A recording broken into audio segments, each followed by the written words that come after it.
I may not have ever read the book had she not given me a hand job. I was laid up. I was like, you had a busted knee. I had a busted up knee, and not only that, it was in this machine. You know, when you have surgery, you have to have your knee move back and forth. So you're in a machine all night. That while you're sleeping, it continues to move your knee, so that swelling, all this stuff, it'll drain. And I remember being in that fucking machine, and she's still like, she's moving your other. I was areas. like, this isn't what. Incredible. Thanks, Gills. Thanks, Gilmore. And then she was like, hey, and I brought you some stuff. We watched Casino. And she brought me a book. What happened? What happened to her is actually pretty funny. Gilmore asked what happened. We were dating for 2 months, and then it was a summer thing. I was going to go back to school in a different, back in Philly. She was in Austin. And I remember her leaving for the weekend. My newfound freedom was great. My knee was all healed up. I was back on the scene. And when she came back, she had this gorgeous curly hair, and she had straightened it. And it looked like Planet of the Apes, dude. And when she straightened the hair, I swear, dude, when I went to pick her up at the airport, I did not recognize her, dude. She was standing as close to me as the camera is. And I'm at the airport going, waiting for her. And she goes, Jonathan. And I'm like, okay, I can hear her.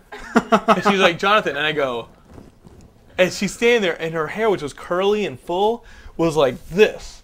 And she looked like freaking Dr. Zaius. Wow. I mean, dude, she was hot. She was hot, and she had the pieces. But the hair freaked me the hell out. And so she was like, what happened? She's like, so, you notice anything different? I'm like, eh. And she's like, you don't like my hair. Notice anything different? Yeah, I didn't recognize you. I'm like, well, Wow. I liked your curly hair and this and that. And she just kind of went out, And so that was the beginning of things to come. And ultimately, we broke up, and she started leaving me notes at work. And I was folding towels in the YMCA. The YMCA was like, oh, you tore your knee up? We'll give you a job. And I was folding towels. I was a towel boy at the YMCA that summer. And I would have members come in and give me notes that she passed them in the parking lot. And they were like, stalkery, dude. I finally called her and was like, dude, cut this shit out. She's like, you don't like the notes? Was she crying on the phone saying, the hair's curly again, the hair's curly? Yeah, she's like, you didn't like the notes? I was like, no, keep them coming. Oh, wow. I need more evidence for a restraining order. And she was like, hey, and I was like, oh my God, Jonathan, you got to end it. So Kurt Vonnegut, huh? I was like, this chick's it's insane. I was like, dude, she will continue to stalk you and bring you shit at work. Like, you got to stop this. So to make a long story short, a long story, less long, she said, I said, listen, we can't go out together anymore. We're too different. We don't have that many things in common.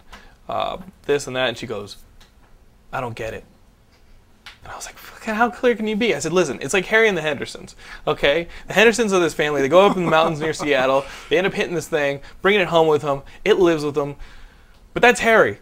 He's a Sasquatch. He belongs to the mountains. The Hendersons belong in the city, okay? So after a while, he's out of his element, starts freaking out whenever he sees a dead animal, starts eating, like doing all this weird shit. People start hunting him. It's not working out.